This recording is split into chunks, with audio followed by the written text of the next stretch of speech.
Hey folks, welcome to another episode of Passionate Talk. I am your host, Gary Karp, and this is episode number 12. We have hit a dozen. Things that you can get in groups of 12, eggs, and the past episodes of Passionate Talk. I'm having a blast doing this, and I hope you're having fun listening to this and enjoying it and getting some value. I want to thank you for taking this journey with me. If you like what you're hearing, folks, please do me a favor. Go over to the Apple's podcast app or go over to iTunes, click the subscribe button, and please do not forget to leave a rating and a review of this show so others may be able to find it. Today's conversation is going to be with Janet Squilanti. Janet is a Reconnective healing specialist.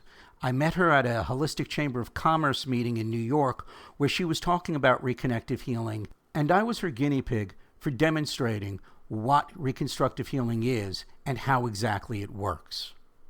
Now, Janet is going to be talking a little bit about reconstructive healing and how she discovered it. She's going to talk a little bit about her journey and how she became more spiritual. We're going to talk a little bit about transcendental meditation and what it truly means to surrender.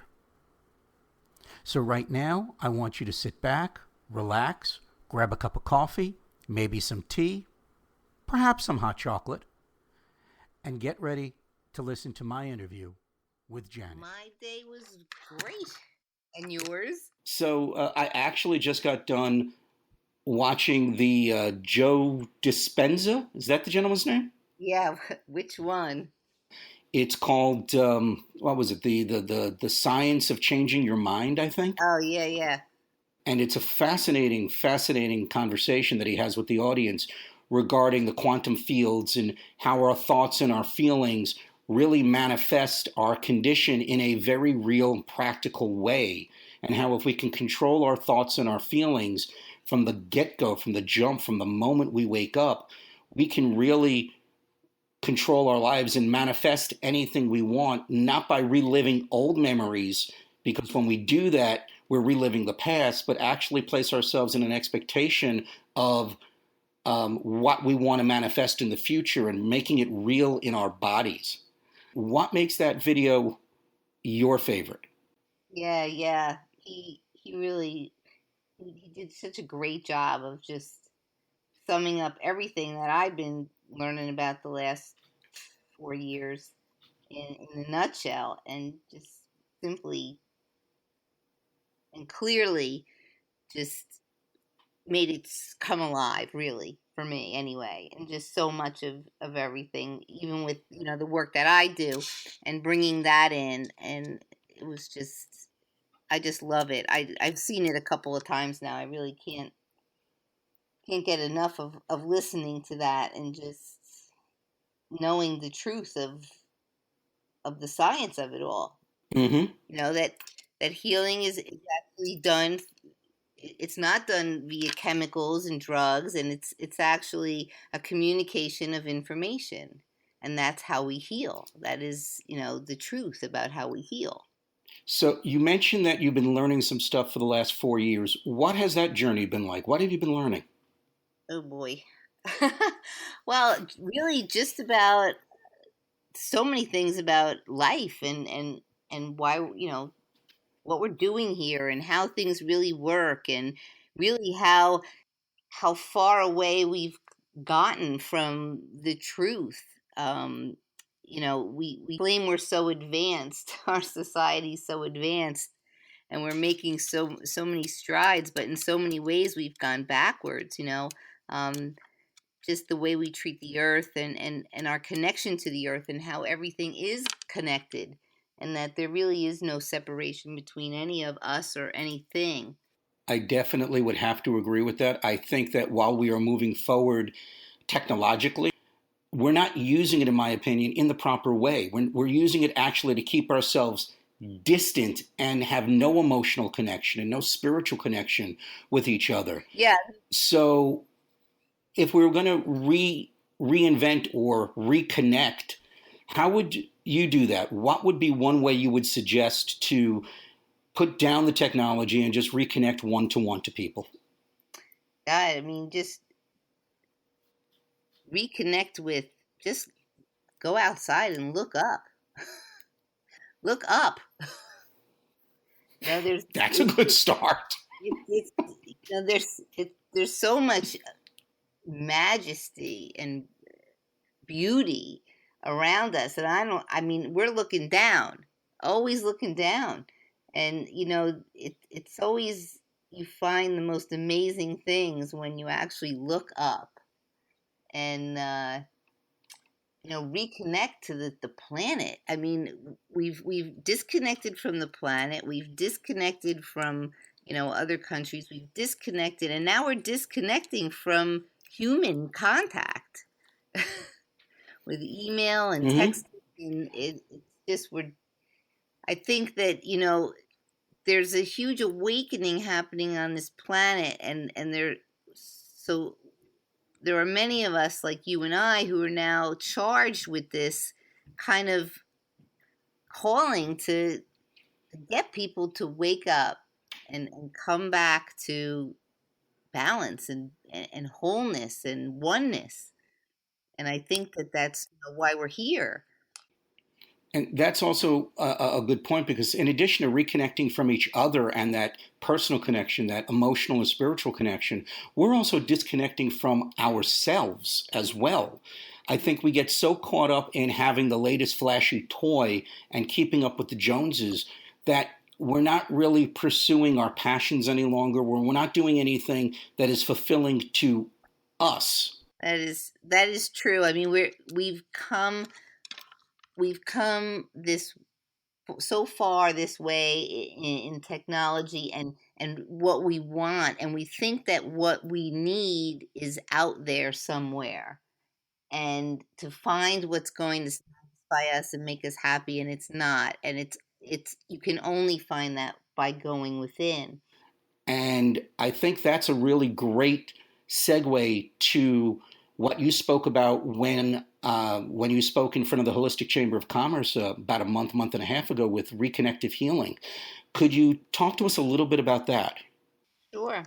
Reconnective healing is um, came to this planet about 1994, and the theory right now is that the reason why it's come now is because you hear terms like time is moving faster, that things are changing and evolving, and that is true.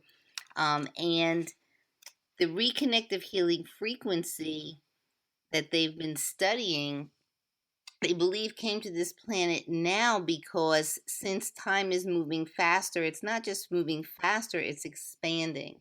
So time is expanding in all directions.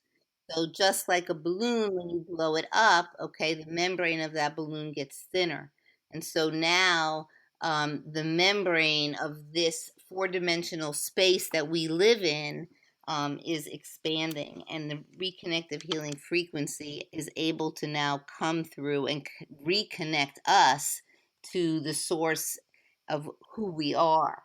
I stumbled upon reconnective healing, by accident, if you want to say accident. There are no accidents. I wasn't looking for it, it found me, kind of. And I sat down at a talk at a Mind Body Spirit Expo one day and listened to Dr. Eric Pearl, who I had never heard of, give this talk about reconnective healing. And Gary, I got to tell you, I mean, my eyes started to tear and my heart opened, and I was like, oh my God, this is the truth. I mean, when your intuition, when you know in your heart space that something is the truth, it's the truth. And Hmm. so I listened to that talk, and immediately after that talk, I said, "Oh my God, I have to do this work. I have to help people like this." I signed up for the training, which was going to be like 3 months later. And I said, "Well, if I'm going to go do this training, I should really have a session just to kind of know what it's all about." And I did. I signed up with a practitioner that afternoon, and I went to her hotel room.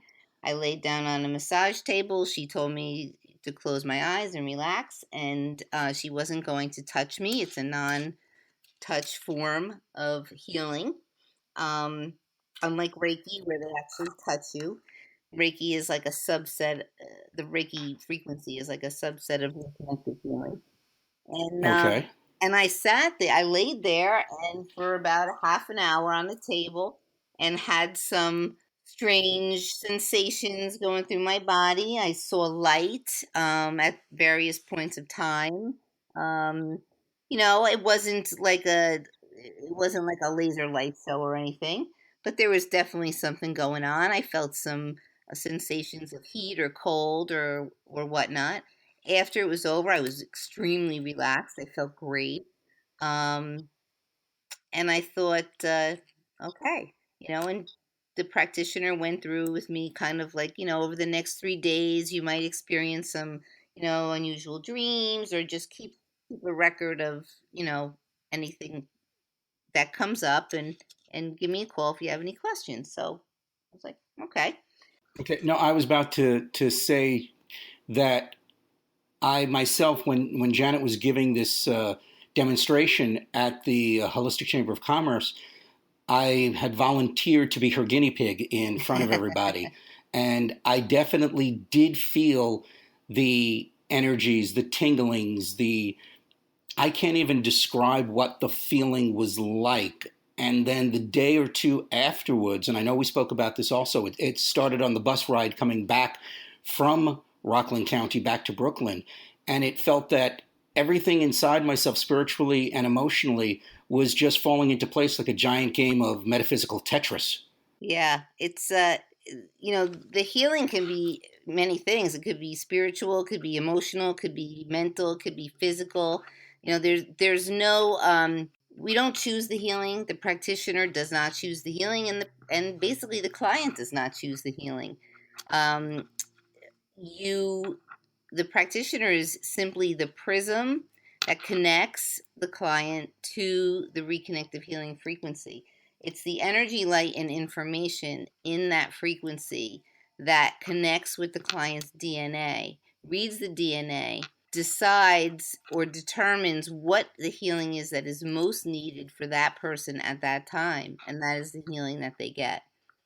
When I got off that table, um, I had had an instantaneous healing, and that was a healing of grief because I had been grieving deeply at the time that I had that session. And I thought, wow, that's crazy, amazing that I left this room and I was perfectly fine emotionally. And I had been working on that grief for quite some time prior to that session. I did not go into the session with any expectation of a healing. I just went to have the experience. So I thought that was really profound until 2 months later when I recognized that I had a physical healing um, for something that I had been born with. And I think that's very important that no matter what new experience we go into, we should have no expectations levels for it if we're truly to receive the message or the gift or whatever that experience is supposed to bring us.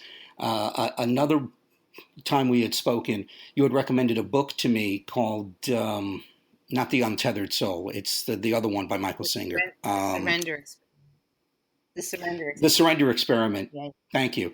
And I honestly did not know what to expect when I read that book. And I know we were discussing it because we were talking about how much of a control freak that I am and that I am trying to let go and go with the universe. And you recommended the book.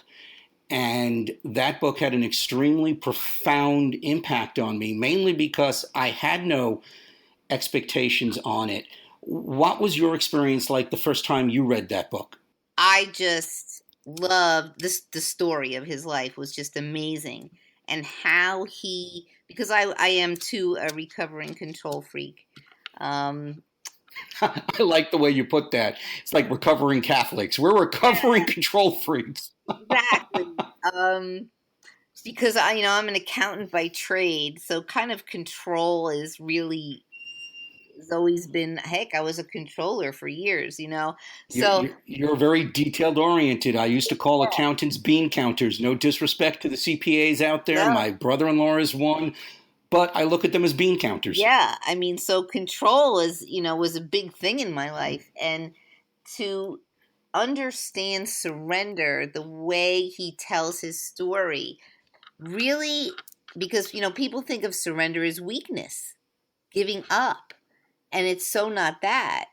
And it's so just really being open to everything that life has to offer you without judgment. The one thing that I took from the book was my definition of surrender changed, because I always thought when people say surrender and just go with God and let go and let God and all that kind of statements was just you're just going to sit there and you're going to be rudderless and you're going to be on the couch eating Cheetos until the hand of God comes down and says, you must do this. Right. And what I got from reading the book is that's not what surrender means. What surrender means, at least for me, is that you still have to have your intention. You still have to put in the work and move forward on achieving your goals.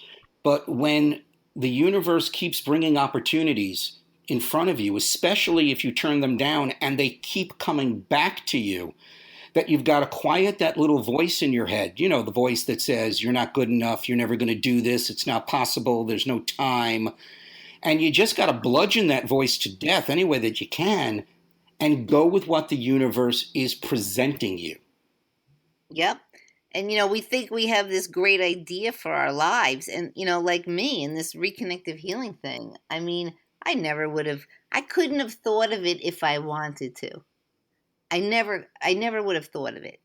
But it was. Well, yeah, it's not in your experience. I mean, no. And it was coming from corporate America, that would not be in your experience. No, and it was presented to me. And instead of saying, no, this isn't in alignment with what I do, I followed my heart. And that's kind of what you get out of the book. And when you follow your heart and you follow your passion, only good things happen. When you're in service to other people, you just, giving and receiving is the same energy, so. Yep.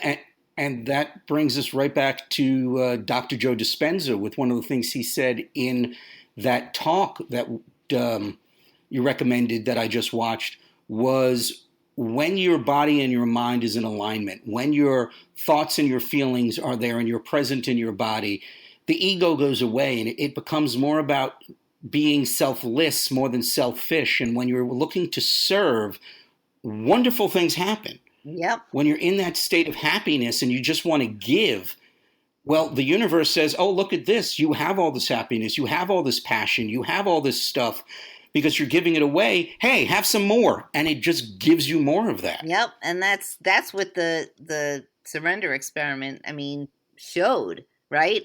Every time God, people just showed up on his property and built a house. If that were you or I, we were freaked out, right?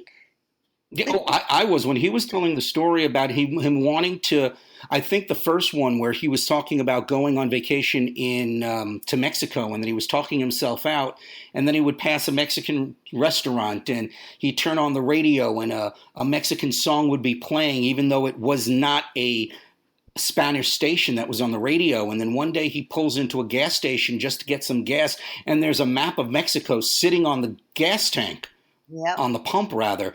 And, at that point he went, okay, fine, I'll go. And this was really the beginning of his lifelong experiment with life and the way he built up his ashram, his retreat in Florida, where he just wanted to be away from people and be in the woods and be by himself to meditate. And one day this woman shows up and says, look, I'm going to build a house on your property. And instead of going, no, you can't do that, I'm going to get my lawyer on you, he went, who am I to interfere with her journey? Right. He just went with the flow. And I have really been trying to do that. And it came back to me again yesterday, or over the weekend rather. I was at a public speaking boot camp for the weekend, one of these master classes that are 72 hours, and you're there for 60 of the 72 hours totally immersed in the business and the science of art of public speaking. And I was talking with a gentleman who knew a little bit about me because the host of the weekend had given him some of my background. He said, well, what do you do? And I told him what I do, and I told him about the podcast. He goes, well, what do you want to do? What's your passion and your dream for the podcast?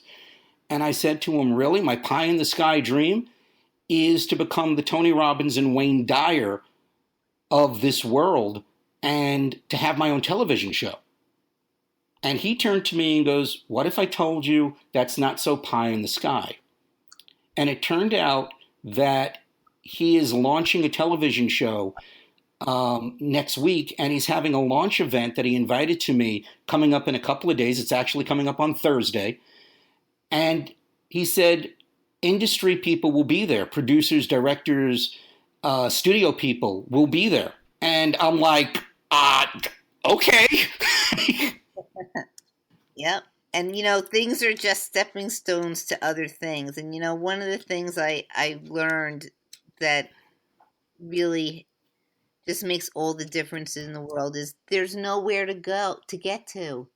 It's all about the journey.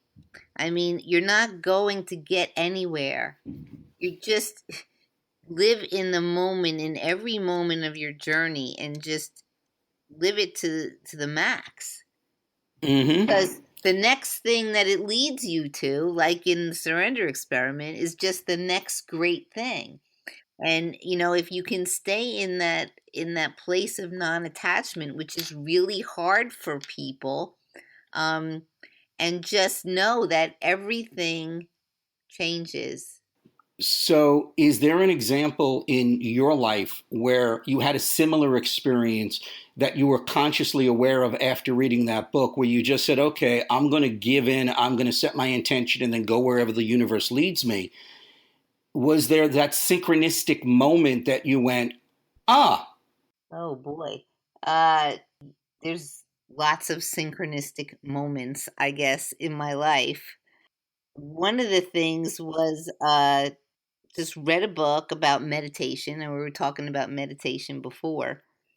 And I just got that same feeling like I got when I listened to the Reconnective Healing talk, and it was about transcendental meditation. And I actually was reading a couple other books, and they mentioned transcendental meditation, and I said, "Gee, that's interesting. I wonder what that's about." So I got a book about it, and I read the book, and I just was blown away. And I said, "I have to do this. This is just incredible." And it didn't make any sense. And but I went to the talk and I said, sign me up. And I learned, and it was an absolutely life changing experience. And by doing that, I met someone who is now one of my closest friends in the world. And we have kind of been on this crazy journey together of self discovery and kind of uncovering the truth and kind of learning to live our lives more in alignment with the the creative intelligence of the universe. mm-hmm, And so you just never know what direction your life is going to go in. And here I said, I'm just taking a simple meditation instruction course, and it just led me on this path that has just been so amazing and so wonderful. And I just wake up every day and I'm like, I all I say is, "What do you got for me today?" Because mm-hmm. you know, life is good. It definitely does change your mindset from when you wake up in the morning and you say, oh my God, just 5 more minutes. Can't I hit the snooze bar? I don't want to get on the D train and with 14,000 of my closest friends, some of whom haven't bathed, to sit in front of a cubicle and a computer to, hey, what have you got for me today? What's going to be new and exciting? And that's shift is a miraculous one to have in your life. It really is. Yeah, it's not all good stuff either. It's what do you got for No. me, and it's okay. We judge it to be good or bad, but some the bad things turn out to be good things. Good and bad is in everything. Just because you follow this structure, this belief, and you surrender to life with wherever it's going to take you, doesn't mean you're going to have only the good. There's Right. going to be negative situations, there's going to be challenges. Yes, absolutely. The Buddhist will tell you, right, the yin and the yang, okay? And you have to have good and bad. How would you know what was good or what was, what is love without hate, right? It's the same energy. Exactly. It's what Neil Donald Walsh describes as the divine dichotomy. You can't know one without knowing the other. And that's the truth. Life isn't all roses, but it's some of the hardest times, and where we endure and where we actually come through the other side, and it's from adversity where we actually gain the most. It was once said, and I can't remember who said that challenge doesn't give you character, it reveals your character. Yep. Could you give us one point of that negative, those challenges that you went through, and how you came out the other side? Oh, sure. Gosh, I guess the biggest one would have to be. Well, no, I won't even give you that one. I mean, I can give you just a simple example, from work. I was in a job. I was the controller of a company, and it was a bad situation. It was, brothers that owned the company, and it was ugly. They were battling and fighting, and it made my job awful for a couple of years. And then it got so bad that I was getting really bad migraine headaches, like 3 a week. It was debilitating. I was, supporting myself, and I needed a job, obviously. And I was so physically impaired because of the stress at work that I just couldn't go on anymore. So I quit. I just quit. Okay. It was not something that I ever would have done in the past, not have a job, and just, I never would have done that. But I just felt like if I stayed in this environment one more minute, I just think I would die, right? And so I quit. And oh my gosh, did I get a lot of flack for that. Yeah, I've been there. Yeah. So what that experience did for me, and it was brutal, was it gave me this inner strength and knowing, because I did obviously get another job after that paid more money, that was, more challenging, better position.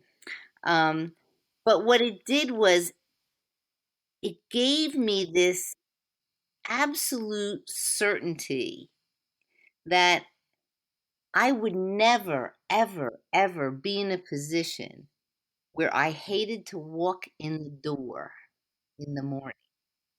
That no matter what, there was nothing worth that. No money, no job, no nothing. And so that experience actually gave me the perspective that I needed to just always move forward and not be afraid. That was kind of huge for me. I'm never afraid to jump off the cliff. Now, it sounds like you are a very spiritual person, but I know from our previous talks that you haven't always been. So, can you share a little bit about what that journey was like, going from not being spiritual to where your beliefs are today? Oh yeah, uh, that was that was another one of those wake up call things. I mean, you know, the pain, right? They say the pain pushes you until the vision pulls you, and that is so true. And I think that now that I'm starting to really understand how it all works and why we're here. I was so far away from my purpose in this lifetime right here. That I think that the universe just picked me up, threw me down, broke me apart, and crushed me into dust. And so I had two choices, to either wither and die or to get up and wake up and fight. And I chose the latter. I really was not a spiritual person. In fact, I was raised Catholic, but it never resonated with me. I just never believed in the whole, sin and heaven and hell and, you know, priest and that whole business, the whole ritual thing. I never bought into it. It didn't help me. There was something missing. And so, to say that I wasn't spiritual was an understatement. I mean, I believed in a higher power. I didn't believe, I wasn't an atheist, but I just didn't believe in what the religion was dishing out, until my life completely fell apart. My marriage broke up. I lost my house. The market had crashed. So my retirement plan went to hell. Everything went to hell. I mean, I went from having a six-figure job to having no job and no husband, and uh, it was really brutal. I was like down, pretty much down to nothing. And in fact, I had to pay money to get rid of my house because the real estate market crashed. It was just crazy. And I had no job. And so I said, well, I got to work because I got to support myself. And there were no jobs here at the time. And so I looked on the internet and said, where are the accounting jobs? And they were in Georgia, Atlanta. So I packed up my stuff and I drove down to Atlanta with my dog and I found a job. And I started to, rebuild my life. And it wasn't very long I was there, and I came home for a visit, and for my dad's birthday, and I walked in the door, and he told me he had cancer. And so it was like the bubble just burst again. And I just said, oh my God, I have to come home. I can't be living 900 miles away.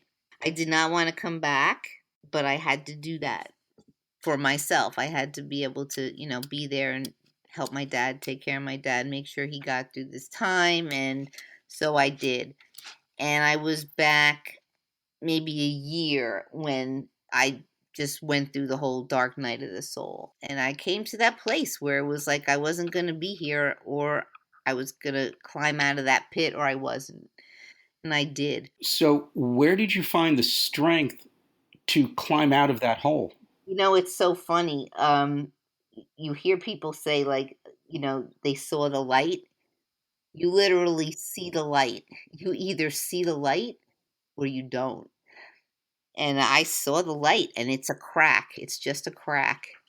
And you're like, the light of the universal intelligence that breathes you is within you always. Mm-hmm. And I had no idea. I was so disconnected from myself. And when you're lying in the depths of despair and you see that crack, that glimpse, that light, that light that you are, and you're like, what is that?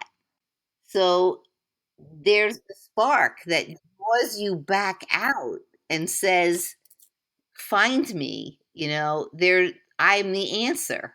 And the answer is within you. And so that just led me on the journey of the self-discovery and figuring out what was the light, what is it, what's keeping me going, what's breathing me. That was it. And I just started reading and watching and learning, and I sought out. I went on the internet. I found a spiritual center, and I walked in the doors one day, and this was about 3 or 4 months later, after this epiphany that I have to get up, and I sat down and listened to the talk, and Gary was like, I was home again. I'm like, oh my God. I'm like, this is what I believe. This is the truth. We are connected. Yep. There's one source, it is within me, it is around me, it is in you, it is around you, and this is it. Now, if there's people out there that are listening that are going through similar situations, either a crisis of consciousness, or they feel disconnected, or they're going through a challenge, what advice would you give to them? I tell you, the one saving grace, the one thing that I did, I think that was the greatest gift that I could ever give myself was the gift of transcendental meditation. It Mm-hmm. just completely grounded me and just keeps me so in tune with the intuition, with the creative intelligence that I know runs through me and that guides me in everything that I do, and it just gives me so much confidence and peace and just knowingness. There's no doubts anymore. I trust myself implicitly. So let's talk a little bit about that. Could you walk us through the practice of transcendental meditation? It's the simplest thing.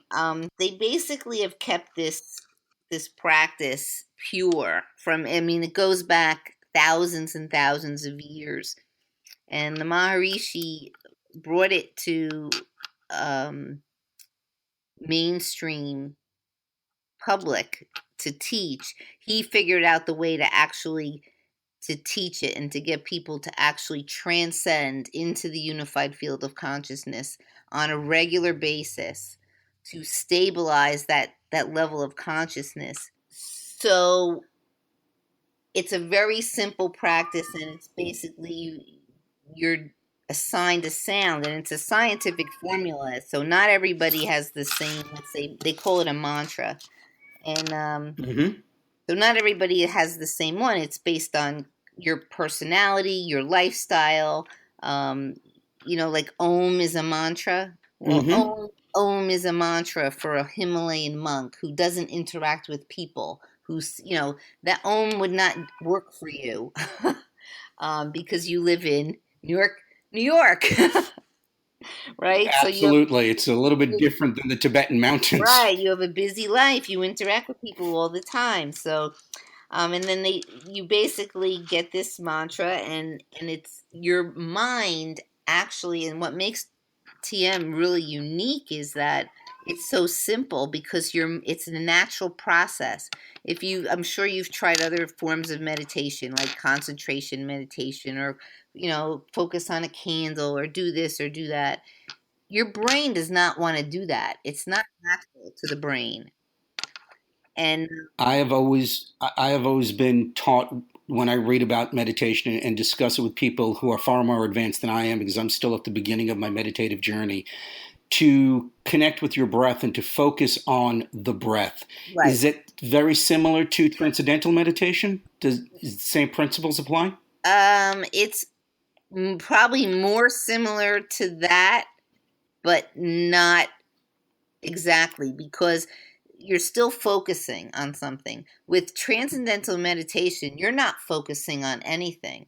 What it does is it gives your brain this thing to kind of notice, but it's meaningless. It's a meaningless thing, so it can't attach to it.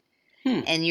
And once your brain does that, it notices it and can't attach to it. It automatically transcends into the unified field of consciousness. And it's the most amazing practice. You do it twice a day, 20 minutes a day. It's changed me in such a profound way that people I have had so many people that I know learn because they say, Janet, you're like a different person. I do want to thank you for spending some time. And right now, if people wanted to reach out to you and learn more about reconnective healing or learn more about transcendental meditation, how could they get in touch with you? Where can people find you? And if they want to do a reconnective healing session with you, where could they find you? They can find me on the internet. I have a website. It's www.energyexchange.net, and that's exchange with no E. You can find me there. I am also listed as a practitioner on the website for the Reconnection, for Reconnective Healing. You can reach me that way. You can email me. My email is receivethegift333 at gmail.com. And Reconnective Healing is a gift, because the healing that you get is truly a gift. You don't choose it. It's like opening a present, right? You don't know what's And inside, but it's all good. I could definitely agree with that because I had no idea what to expect when I was your guinea pig. And the next couple of days, while they were a roller coaster, totally opened me up and gave me peace. And it was weird because I was reliving all the negative experiences, everything I had to let go of, Mm-hmm. but in a detached way. I was sort of, after the mini session, I was aware of all these things. They were being played in my mind, and I could feel them moving through my nervous system, but there was no connection. There was no guilt. There was no shame. It was sort of like watching home movies before you throw out those 8 millimeter or 16 millimeter tapes that we used to watch them on back in the 70s. And Yep. then afterwards, everything became lighter. So I would highly recommend to anyone who is interested in reconnective healing or transcendental meditation, anyone who just wants to reconnect to themselves so they can make that connection with the world again and get out of the technology and get out of the rat race a little bit, to reach out to Janet. It really, I cannot describe what the situation is like, what the healing is like, because it is different for everybody. But believe me, it will rock your world and change your life. Yeah, and the greatest thing about reconnective healing is you can do it by distance. You don't even have to be present with the practitioner, and it has the same effect. So So you can actually do this through Skype or through Zoom or even no, it's through a phone call. not even that. It's all we do is set a time. Um, Hmm. I will give you the instruction what you do. You lay down. You just and then we do the session, and then we connect. 45 minutes or an hour later. Now, folks, I will put all of the information on reconnective healing and transcendental meditation. There are a couple of books by the gentleman who created this practice that will also be there for you if you do want to check them out. All Janet's information will be on the website. And Janet, I do want to thank you very much for taking some time with me. This was a lot of fun. Technical issues aside, this was a very nice conversation. I enjoyed it. It was great speaking with you again, Gary, and I know I will see you soon. Absolutely. And we will talk again, and thank you very much. That was a wonderful conversation with Janet.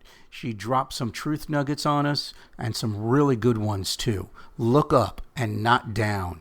Don't keep staring into the faces of our phones and our iPads, of our technology. Look up at the world around us, at nature, at the sky, at the stars. That is the only way we're going to see the majesty in the world all around us. And of course, I love the fact that she said, pain pushes you until the vision pulls you. That is a great, great truth nugget there. And I think it's something we should always remember when we're going through challenges. There's an old saying that says, when you're going through hell, just keep on going. When you're in the thick of your challenges and you feel that you can't go on and everything is falling apart and it's hurting, that's when you just got to keep on going. Keep reaching for your goals, your dreams, your vision. And eventually you'll get to the point where your visions and your dreams and those passions will start to pull you. I also love the things that she told us about transcendental meditation and how it helps center us and get us really, really present in the moment and in our lives. That's all the time we have for this episode of Passionate Talk. I hope that you enjoyed it. If you did, please head on over to Apple's podcast app or to the iTunes store. Click that subscribe button if you haven't already so you don't miss any episodes. And please leave a rating and a nice review so that other people can discover this podcast and gain from these truth nuggets. So until next week, follow your dreams and passions and manifest the life that you choose.